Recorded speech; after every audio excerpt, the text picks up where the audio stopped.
저는 한미란입니다. 올해 62살이죠. 서울의 한 초등학교에서 교감으로 정년 퇴직한 지 이제 6개월이 지났습니다. 퇴직금으로 마련한 작은 아파트에서 혼자 살고 있어요. 남편은 3년 전에 세상을 떠났고 딸 하나는 결혼해서 분가했죠. 매일이 똑같습니다. 아침 7시에 일어나서 시리얼로 간단히 아침을 때우고 오후에는 동네를 산책하죠. 저녁엔 텔레비전을 보거나 책을 읽습니다. 그게 전부예요. 교직에 있을 때는 그렇게 바쁘고 정신없었는데 지금은 시간이 너무 천천히 흘러갑니다. 오늘도 우편함을 확인하러 내려갔습니다. 공과금 고지서와 함께 낯선 전단지 하나가 들어있더군요. 묻지 말고 떠나는 하루, 나를 위한 여행. 이름도 직업도 아무것도 묻지 않습니다. 라고 적혀 있었어요. 여행사 광고였죠. 처음엔 그냥 버리려고 했습니다. 이런 건 젊은 사람들이나 하는 거라고 생각했거든요. 하지만 어쩐지 손이 멈춰지더라고요. 전단지를 다시 들여다봤습니다. 당일치기 고창 바닷마을 여행. 혼자 떠나도 외롭지 않은 특별한 하루. 그 순간 딸이 지난주에 한 말이 떠올랐습니다. 엄마, 요즘 너무 무기력해 보여요. 아빠 돌아가시고 퇴직하고 엄마만의 시간을 가져본 적이 없잖아요. 엄마도 재미있게 살아봐요. 딸의 걱정스러운 표정이 아직도 선명해요. 저는 전단지를 접어서 지갑에 넣었습니다. 왜 그랬는지 모르겠어요. 그냥 버려도 됐는데 말이죠. 그날 밤 잠자리에 누워서도 계속 그 전단자가 생각났습니다. 나를 위한 여행. 이 문구가 자꾸 머릿속을 맴돌았어요. 40년 가까이 교직에 있으면서 언제나 남을 위해 살았습니다. 학생들을 위해, 동료들을 위해, 가족을 위해서요. 남편 간병할 때도 그랬고 딸 키울 때도 마찬가지였죠. 정작 나 자신을 위한 시간은 가져본 적이 없었어요. 다음 날 아침 저는 결심했습니다. 한 번만이라도 나를 위한 시간을 가져보자고요. 떨리는 손으로 전화를 걸었습니다. 여보세요. 전단지 보고 연락드리는데요. 혼자 여행 프로그램 신청하고 싶어서요. 상담원은 친절했습니다. 네, 이번 주 토요일 출발하는 고창 11 여행 맞으시죠? 혼자 참여하시는 분들끼리 편안하게 다녀오실 수 있도록 구성된 프로그램입니다. 저는 신청서를 작성했어요. 이름란에 한미란이라고 적으면서도 믿기지 않았습니다. 정말 내가 이런 걸 하고 있나 싶었죠. 며칠 후 여행 안내 문자가 왔습니다. 토요일 오전 8시 종로구청 앞 집결. 편안한 복장으로 오세요. 새로운 하루가 기다리고 있습니다. 문자를 읽으면서 가슴이 두근거렸어요. 마치 첫 소풍을 앞둔 아이 같았죠. 주변에는 아무에게도 말하지 않았습니다. 딸에게도요. 괜히 걱정시키고 싶지 않았거든요. 그냥 조용히 준비했습니다. 오래된 옷장에서 그나마 깔끔한 옷을 골라 입었고 작은 가방 하나만 챙겼어요. 금요일 밤 잠이 오지 않았습니다. 내일이면 정말 혼자 여행을 떠나게 되는 거죠. 설렘과 불안이 뒤섞인 묘한 기분이었어요. 거울을 보니 어느새 많이 늙은 제 모습이 보였습니다. 하지만 눈만은 오랜만에 살아있는 것 같았죠. 토요일 아침 7시 저는 평소보다 일찍 일어났습니다. 샤워를 하고 단정하게 화장을 했어요. 거울 속 제 모습이 낯설었습니다. 언제부터 이렇게 꾸미는 걸 게을리했나 싶었죠. 간단한 아침을 먹고 종로구청 앞으로 향했습니다. 집결 장소에 도착하니 이미 서너 명이 와 있더군요. 모두 저처럼 50대 후반에서 60대 초반으로 보이는 분들이었어요. 여성분들이 대부분이었는데 남성분도 2분 계셨습니다. 모두들 조금씩 어색해하면서도 기대에 찬 표정이었죠. 가이드분이 나타나서 출석을 부르기 시작했습니다. 한미라님, 제 이름이 불리자 살짝 떨렸어요. 네, 여기 있습니다. 목소리가 작게 나왔죠. 다른 분들도 마찬가지였어요. 모두 조심스럽게 대답하시더라고요. 버스에 오르면서 가슴이 뛰었습니다. 정말 오랜만에 느끼는 설렘이었어요. 창가 자리에 앉았는데 바로 옆자리에 한 남성분이 앉으셨습니다. 60대 초반으로 보이는 차분한 인상의 분이었죠. 정갈한 셔츠에 깔끔한 바지, 세련된 분위기였어요. 안녕하세요. 먼저 인사를 건네셨습니다. 목소리가 부드럽더군요. 안녕하세요. 저도 어색하게 대답했습니다. 그분이 웃으면서 말씀하셨어요. 저도 이런 여행은 처음이라 좀 떨리네요. 저도 그래요. 평생 처음 해보는 일이라. 제가 대답하자 그분이 고개를 끄덕이셨습니다. 그럼 우리 서로 편하게 지내요. 어차피 오늘 하루만 만날 사이니까 격식 차리지 말고요. 가이드분이 마이크를 잡고 말씀하셨습니다. 오늘 하루는 일상을 잠시 내려놓고 서로에게 진짜 이름이나 직업을 묻지 않기로 해요. 그냥 편한 이름으로 불러주시면 됩니다. 오늘만큼은 새로운 나로 살아보는 거죠. 옆자리 남성분이 저에게 말씀하셨어요. 그럼 저는 경훈이라고 불러주세요. 본명은 아니지만요. 웃음기가 가득한 눈이었습니다. 저도 순간적으로 대답했어요. 저는 윤서라고 해주세요. 왜 윤서라고 했었는지 모르겠어요. 그냥 입에서 나온 이름이었죠. 학창시절 좋아했던 소설 주인공 이름이었던 것 같아요. 경훈 씨가 윤서 씨 좋은 이름이네요. 라고 말씀하시니 얼굴이 뜨거워졌습니다. 버스가 출발했습니다. 서울을 벗어나면서 창밖 풍경이 바뀌기 시작했어요. 회색빛 건물들이 점점 멀어지고 초록색 들판이 펼쳐졌죠. 경훈 씨와 자연스럽게 대화를 나누게 됐습니다. 요즘 뭐 하면서 지내세요? 제가 물으니 경훈 씨가 잠시 망설이시더니 답하셨어요. 서울에서 사업을 하다가 최근에 좀 쉬고 있어요. 윤서 씨는요? 저는 오랜만에 나를 위한 시간을 갖는 중이에요.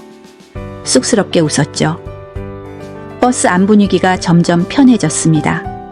다른 분들도 서로 대화를 나누기 시작하셨어요. 가이드분이 간단한 게임도 해주시고 노래도 함께 불렀죠. 저는 언제부터 이렇게 웃어본 적이 없었나 싶었어요. 경훈 씨가 창밖을 보시면서 말씀하셨습니다. 참 오랜만에 이런 기분이네요. 목적지가 어딘지도 모르고 그냥 떠나는 거. 맞아요. 계획 없이 떠나는 게 이렇게 자유로운 기분인지 몰랐어요. 제가 대답했죠. 2시간 정도 달렸을까요? 버스가 멈췄습니다. 창밖으로 보니 바다가 보였어요. 파란 바다와 하얀 모래사장, 그리고 작은 어촌 마을이 펼쳐져 있었죠. 와, 정말 예쁘다. 저도 모르게 감탄사가 나왔습니다. 고창의 아름다운 바닷마을에 도착했습니다. 가이드분이 안내해 주셨어요. 오늘 하루 이곳에서 특별한 추억을 만들어 보세요. 버스에서 내리면서 바닷바람이 볼을 스쳤습니다. 짠내가 나는 그 바람이 이상하게 반가웠어요. 고창의 작은 바닷마을은 정말 아름다웠습니다. 에메랄드빛 바다와 고요한 어촌 풍경이 한 폭의 그림 같았어요. 가이드분이 말씀하시길 오늘은 자유롭게 마을을 둘러보고 점심은 해병아 식당에서 함께 먹는다고 하셨죠. 혹시 괜찮으시다면 같이 둘러볼까요? 경훈 씨가 조심스럽게 제안하셨습니다. 저는 잠시 망설였어요. 이런 상황이 어색하기도 했고 오랫동안 혼자 지내다 보니 누군가와 함께 시간을 보내는 게 익숙하지 않았거든요. 하지만 혼자 있는 것보다는 나을 것 같았습니다. 네, 좋아요. 제가 대답하니 경훈 씨가 환하게 웃으셨어요. 그 웃음이 참 따뜻했습니다. 마치 오래된 친구를 만난 것 같은 편안함이 느껴졌죠. 우리는 마을 골목길을 걸었습니다. 낡은 돌담과 기와집들, 그리고 곳곳에 피어있는 들꽃들이 정겨웠어요. 경훈 씨가 말씀하셨습니다. 이런 곳에서 살면 어떨까요? 조용하고 평온하고 좋을 것 같아요. 복잡한 도시 생활에 지쳤거든요. 제가 답했죠. 작은 방파제에 도착했습니다. 바다를 바라보니 마음이 탁 트이는 기분이었어요. 갈매기들이 자유롭게 날아다니고 파도 소리가 귓가에 맴돌았죠. 정말 오랜만에 이런 풍경을 보네요. 저도 모르게 중얼거렸습니다. 윤서 씨는 바다를 좋아하시나 봐요. 경훈 씨가 물으셨어요. 어릴 때부터 바다에 대한 동경이 있었어요. 하지만 실제로 보러 올 기회가 많지 않았죠. 저도 마찬가지예요. 바쁘게 살다 보니 이런 여유를 가져본 적이 없었어요. 우리는 방파제에 나란히 앉았습니다. 따뜻한 햇살과 시원한 바닷바람이 참 좋았어요. 경훈 씨가 조용히 말씀하셨습니다. 사람이 언제부터 이렇게 여유를 잃고 살게 됐을까요? 어릴 땐 하늘 보고 구름 보는 것만으로도 행복했는데. 맞아요. 언제부턴가 목표와 의무에만 매여 살았던 것 같아요. 제가 공감하며 답했습니다. 그 순간 정말 오랜만에 마음이 편안해지는 걸 느꼈어요. 누군가와 이렇게 솔직한 대화를 나눈 게 언제였는지 기억이 안 날 정도였죠. 점심시간이 되어 해변가 식당으로 향했습니다. 다른 여행객분들과 함께 큰 테이블에 앉았어요.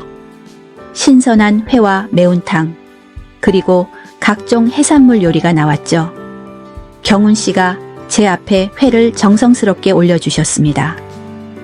오랜만에 이렇게 맛있는 식사네요. 제가 말하니 경훈 씨가 웃으셨어요. 혼자 먹는 밥은 아무리 좋은 것도 맛이 없잖아요. 이렇게 함께 먹으니 더 맛있는 것 같아요. 정말 그랬어요. 오랫동안 혼자 먹던 식사가 이렇게 즐거울 수 있다는 걸 새삼 깨달았죠. 식사 후에는 해변을 걸었습니다. 모래사장에 발자국을 남기며 천천히 걸어가는데 마치 꿈을 꾸는 것 같았어요. 경훈 씨가 조개 껍질 하나를 주우셔서 저에게 건네주셨습니다. 기념품이에요. 웃으면서 말씀하시는 모습이 참 다정했어요. 감사해요. 조개 껍질을 받으며 제가 말했습니다. 그런데 그 순간 경훈 씨의 손이 제 손을 살짝 스쳤어요. 순간 심장이 빨리 뛰었습니다. 이런 감정이 무엇인지 모르겠더라고요. 오랫동안 잊고 살았던 설렘이었죠. 오후에는 근처 등대를 구경했습니다. 하얀 등대가 파란 하늘을 배경으로 서 있는 모습이 정말 아름다웠어요. 경훈 씨가 제 사진을 찍어주겠다고 하셨고 저도 경훈 씨 사진을 찍어드렸죠. 카메라 속 우리의 표정이 참 밝았어요. 정말 오랜만에 웃는 사진을 찍는 것 같아요. 제가 말하니 경훈 씨도 고개를 끄덕이셨습니다. 저도 그래요. 요즘엔 웃을 일이 별로 없었거든요. 서로의 외로움을 이해하는 것 같았어요. 해가 기울기 시작했습니다. 노을이 바다를 물들이기 시작했죠. 경훈 씨와 저는 다시 방파제에 앉아서 그 광경을 바라봤습니다. 참 아름답네요. 저도 모르게 감탄했어요. 네, 정말 아름다워요. 이런 걸 보니 살아있다는 게 느껴져요. 경훈 씨의 목소리에 감정이 담겨 있었습니다. 저녁 식사는 펜션에서 바비큐 파티로 진행됐습니다. 다른 여행객분들과 함께 고기를 구워 먹으며 이런저런 이야기를 나눴어요. 경훈 씨는 제 옆자리에 앉아서 고기를 구워주시고 음료수도 따라주셨죠. 마치 오래된 부부 같다는 농담도 들었어요.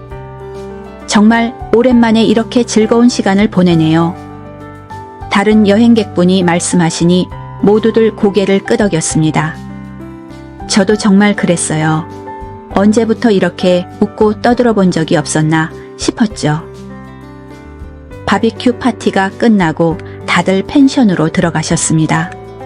내일 아침 일찍 서울로 돌아가야 하니까 일찍 쉬라고 하셨어요. 하지만 저는 아직 이 시간이 끝나는 게 아쉬웠습니다. 방으로 향하던 중 경훈 씨가 말씀하셨어요. 혹시 괜찮으시다면 바다를 좀 더 보러 가지 않을래요? 달빛 아래 바다도 아름다울 것 같은데. 저는 잠시 망설였습니다. 이런 상황이 처음이라 어떻게 해야 할지 몰랐거든요. 하지만 마음 한편으로는 가고 싶었어요. 네, 좋아요. 제가 대답했습니다. 우리는 조용히 펜션을 나와 해변으로 향했어요. 밤바다는 낮과는 또 다른 아름다움이 있었습니다. 달빛이 파도에 반사되어 반짝이고 등대 불빛이 어둠을 밝히고 있었죠. 등대 아래 벤치에 나란히 앉았습니다. 고요한 밤이었어요. 파도 소리와 우리의 숨소리만 들릴 뿐이었죠. 경훈 씨가 먼저 입을 열었습니다. 참 신기해요. 이름도 모르는 사이인데 이렇게 편할 수가 있나 싶어요. 저도 그래요. 오히려 진짜 이름을 모르니까 더 솔직해질 수 있는 것 같아요. 제가 답했습니다. 정말 그랬어요. 한미란이라는 무거운 이름과 교감이라는 직책, 그리고 과부라는 신분을 벗어던지니 마음이 가벼웠죠. 솔직히 말하면 요즘 많이 외로웠어요. 경훈 씨가 조용히 고백하셨습니다. 바쁘게 살다 보니 정작 내 마음을 들여다볼 시간이 없었거든요. 그런데 오늘 윤서 씨와 함께 시간을 보내니까 그동안 잊고 살았던 감정들이 되살아나는 것 같아요. 제 마음도 마찬가지였습니다. 저도 그래요. 오랫동안 의무와 책임에만 매여 살았는데 오늘은 정말 제가 원하는 대로 할 수 있었어요. 경훈 씨 덕분이에요. 그 말을 하면서 가슴이 뜨거워졌어요. 경훈 씨가 저를 바라봤습니다. 달빛 아래 그분의 눈동자가 반짝였어요. 내가 누구인지 당신이 누구인지 모르니까 이렇게 솔직해질 수 있네요. 그러더니 조심스럽게 제 손을 잡으셨습니다. 제 손을 잡는 경훈 씨의 손이 따뜻했어요. 오랫동안 누군가의 따뜻함을 느껴본 적이 없었는데 그 온기가 마음까지 전해졌죠. 윤서 씨, 경훈 씨가 제 이름을 부르시는 목소리가 애틋했습니다. 그리고 입맞춤했습니다. 부드럽고 따뜻한 입맞춤이었어요. 제 마음이 온통 뜨거워졌습니다. 이런 감정을 느낀 게 정말 오랜만이었어요. 남편과 사별한 후 이런 감정은 다시 느낄 수 없을 거라고 생각했는데 말이죠. 미안해요. 너무 성급했나요? 경훈 씨가 걱정스럽게 물으셨습니다. 저는 고개를 저었어요. 아니에요. 괜찮아요. 정말 괜찮았어요. 아니, 괜찮다는 말로는 부족했죠. 행복했습니다. 우리는 밤늦도록 바다를 보며 이야기했습니다. 서로의 외로움과 아픔을 나누었어요. 경훈 씨는 사업 때문에 고생이 많으셨다고 하셨고, 저는 남편을 잃은 슬픔에 대해 털어놨죠. 그 과정에서 자연스럽게 제 진짜 이름도 말씀드렸어요. 한미란. 좋은 이름이네요. 경훈 씨가 제 진짜 이름을 불러주시니 가슴이 뛰었습니다. 윤서도 좋았지만 미란이라는 이름이 더 어울려요. 그렇게 말씀하시는 경훈 씨가 고마웠어요. 그날 밤은 제 인생에서 가장 특별한 밤이었습니다.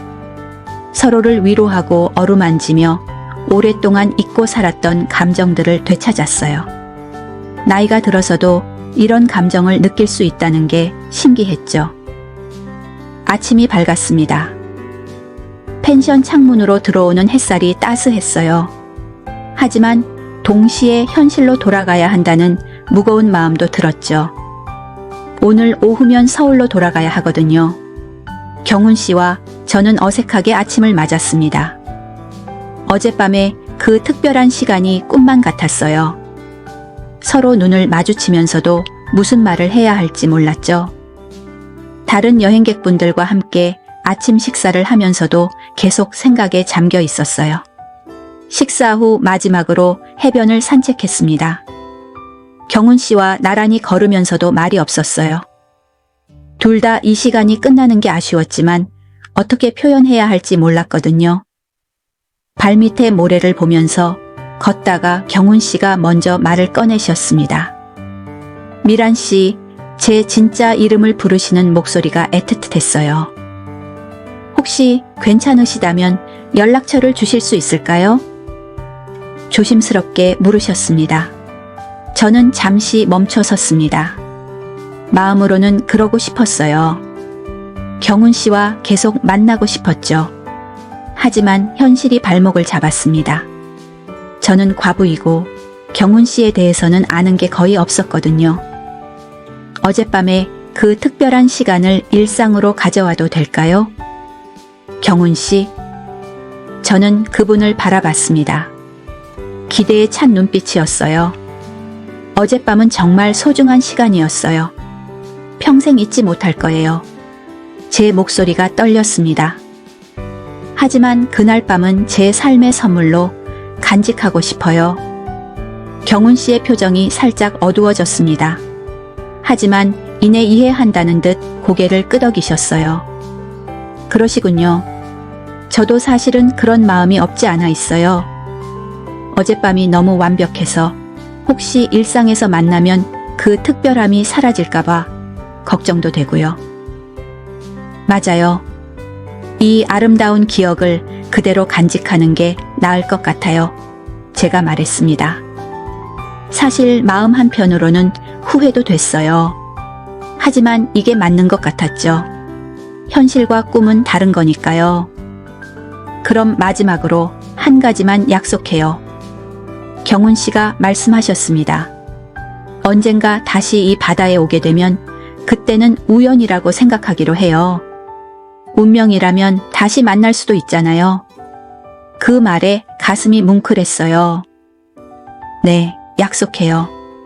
저도 대답했습니다. 그리고 마지막으로 포옹했어요. 따뜻하고 애틋한 포옹이었죠. 그 순간 정말 많은 감정이 밀려왔습니다. 아쉬움, 그리움, 감사함, 그리고 약간의 후회까지도요. 돌아가는 버스에서는 서로 다른 자리에 앉았습니다. 일부러 그랬어요. 너무 가까이 있으면 마음이 흔들릴까 봐서요. 창밖을 바라보면서 어젯밤의 기억들을 되새겼습니다. 달빛 아래서의 대화, 따뜻한 포옹, 그리고 경훈 씨의 다정한 목소리까지요. 서울에 도착했을 때는 이미 해가 지고 있었습니다. 다른 여행객분들과 인사를 나누고 각자의 집으로 향했어요. 경훈 씨와는 눈인사만 나눴습니다. 말을 하면 마음이 약해질까 봐서요. 집에 돌아와서 거울을 봤습니다. 제 얼굴이 달라 보였어요. 뭔가 생기가 돌고 있었죠.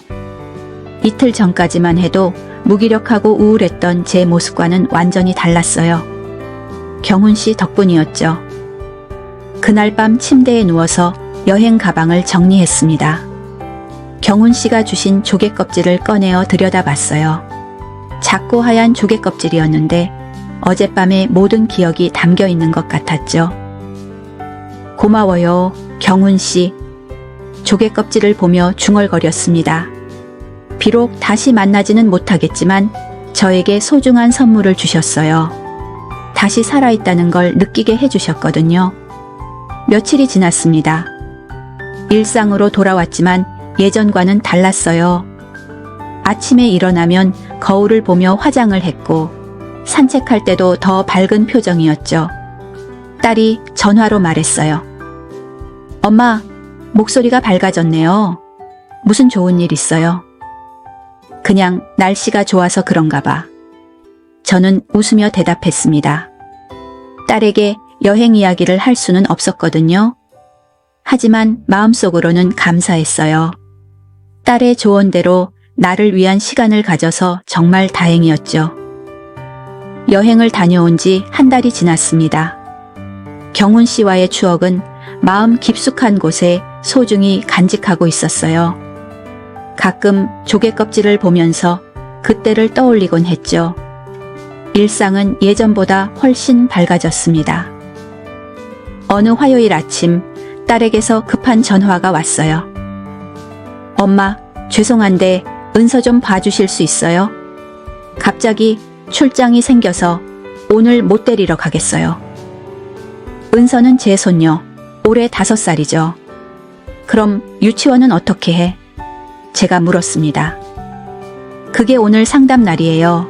엄마가 대신 가주실 수 있을까요? 선생님께 미리 말씀드릴게요. 딸의 목소리가 다급했어요. 저는 흔쾌히 승낙했습니다. 그래, 걱정 마. 은서 맡겨놔.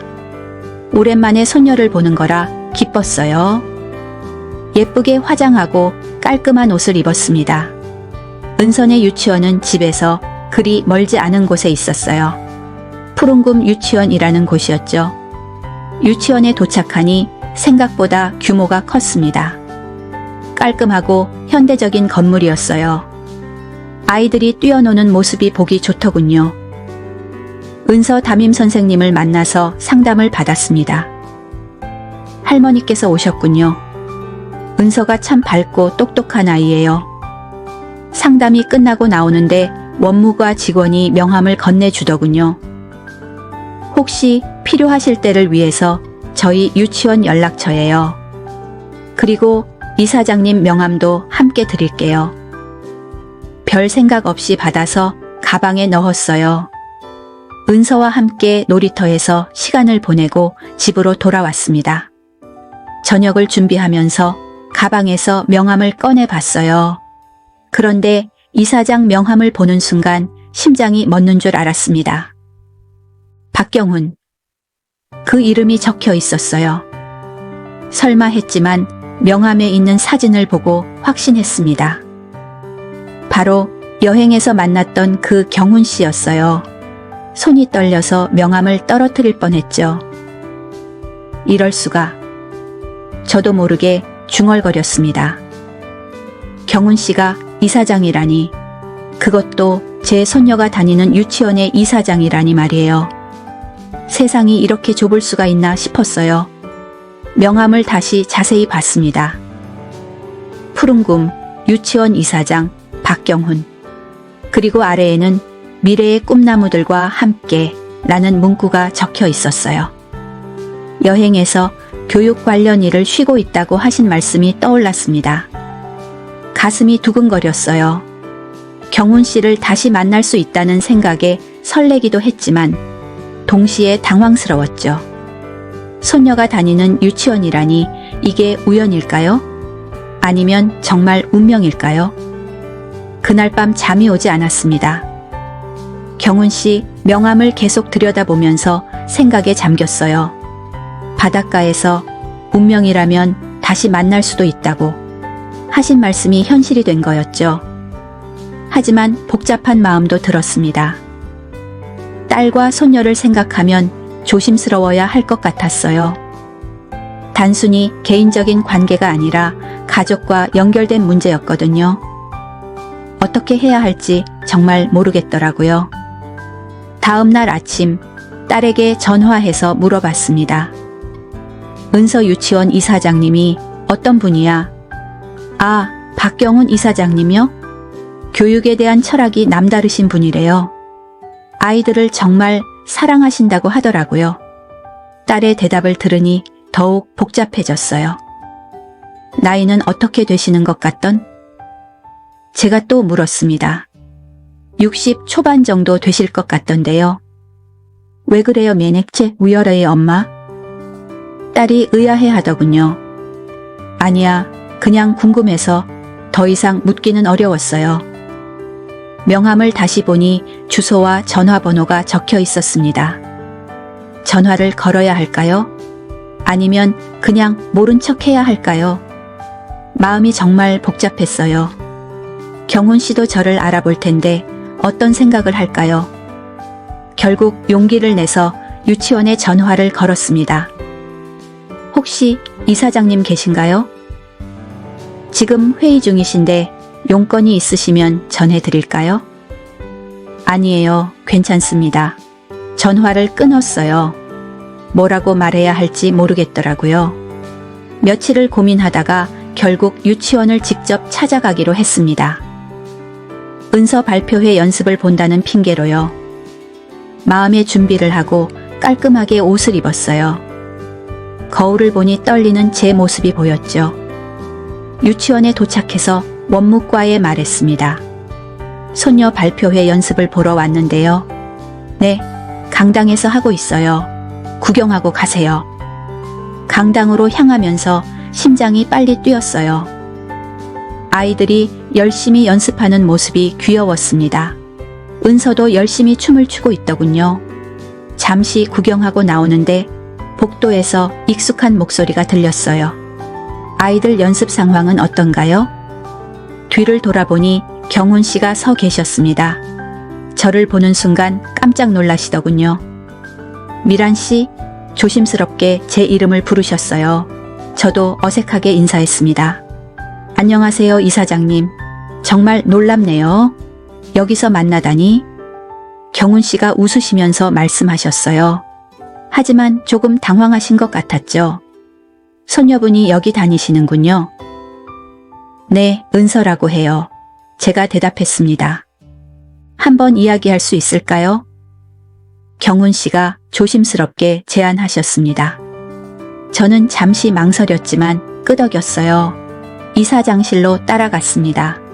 넓고 깔끔한 사무실이었어요. 벽에는 아이들 그림들이 걸려 있었죠. 먼저 사과드릴게요. 경훈 씨가 말씀하셨습니다. 여행에서 교육 관련 일을 쉬고 있다고 했는데 사실은 이 유치원을 운영하고 있었어요. 완전히 거짓말은 아니었어요. 당시에 개인적으로 많이 힘들어서 일을 소홀히 하고 있었거든요.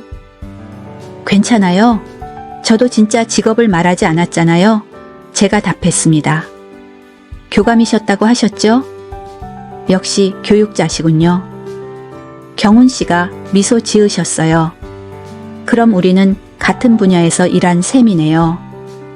그날 이후 계속 생각났어요.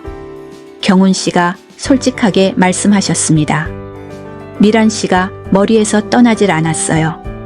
그런데 이렇게 다시 만나게 되다니 정말 놀라운 인연이네요. 그분의 눈빛이 진지했어요. 저도 마음이 설렜습니다. 하지만 현실적인 걱정이 앞섰어요. 경훈 씨, 저희는 이제 개인적인 관계가 아니에요. 제 손녀가 이 유치원에 다니잖아요. 딸과 사위도 있고요. 조심스럽게 말했습니다. 맞아요. 저도 그 생각을 했어요. 경훈 씨가 고개를 끄덕이셨습니다. 하지만 그날 밤 미란 씨와 함께한 시간은 제게 정말 소중했어요. 후회하지 않아요. 그렇게 말씀하시는 모습이 진실해 보였어요. 저도 후회하지 않아요. 제가 답했습니다. 하지만 지금은 상황이 복잡해졌어요. 가족들을 생각하면 조심스러워요. 정말 그랬어요. 개인적으로는 경훈 씨를 다시 만나고 싶었지만 현실은 그렇게 단순하지 않았죠. 그럼 이렇게 하는 게 어떨까요? 경훈 씨가 제안하셨습니다. 공식적으로는 그냥 이사장과 학부모 할머니로 지내고 가끔 우연히 마주치면 반가워하는 정도로요. 억지로 만들지도 억지로 피하지도 말고요. 좋은 생각이에요. 저도 동의했습니다. 그게 가장 현명한 방법인 것 같았어요.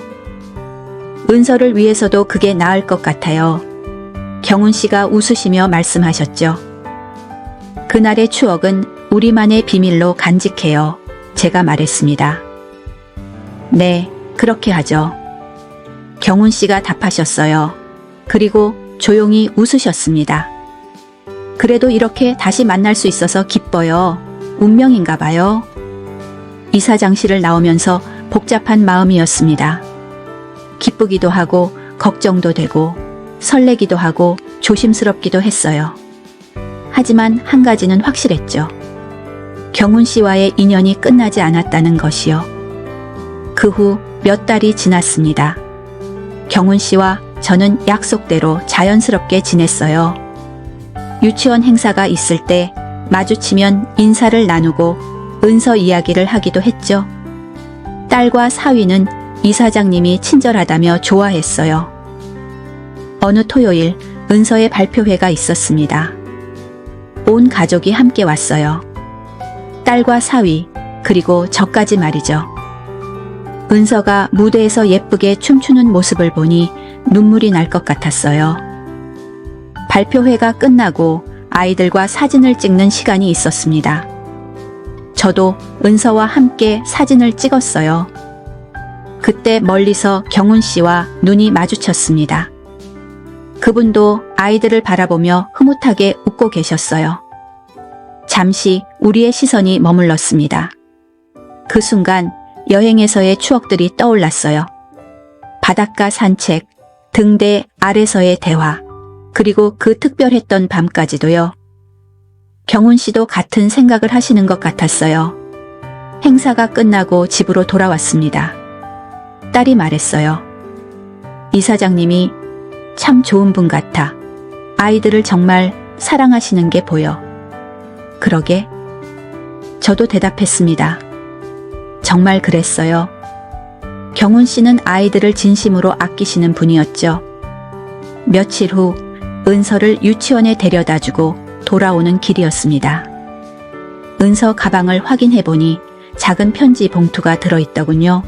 할머니께라고 적혀 있었어요. 이상하다 싶어서 열어봤습니다. 편지지에는 정성스러운 글씨로 이렇게 적혀 있었어요. 윤서 씨께. 그날의 바다는 아직도 제 안에서 파도치고 있습니다. 미란 씨와 함께한 그 시간들이 제게는 소중한 선물이었어요. 늘 건강하시고 행복하세요. 경훈 올림.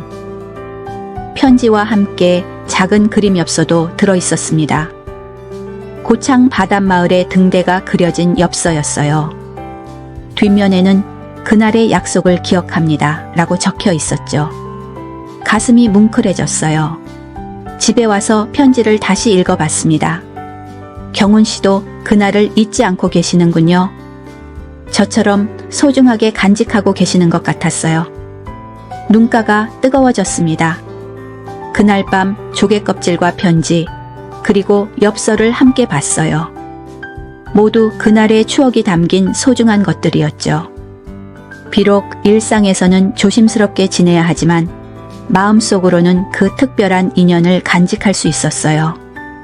창밖을 바라보니 달이 떠 있었습니다. 그날 밤 등대 아래서 본 달과 같은 달이겠죠. 경훈 씨도 지금 이 달을 보고 계실까요? 같은 생각을 하고 계실까요?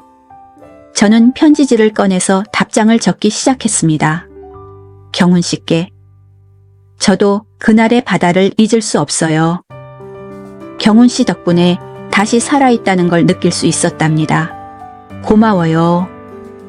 짧지만 진심을 담아 적었어요.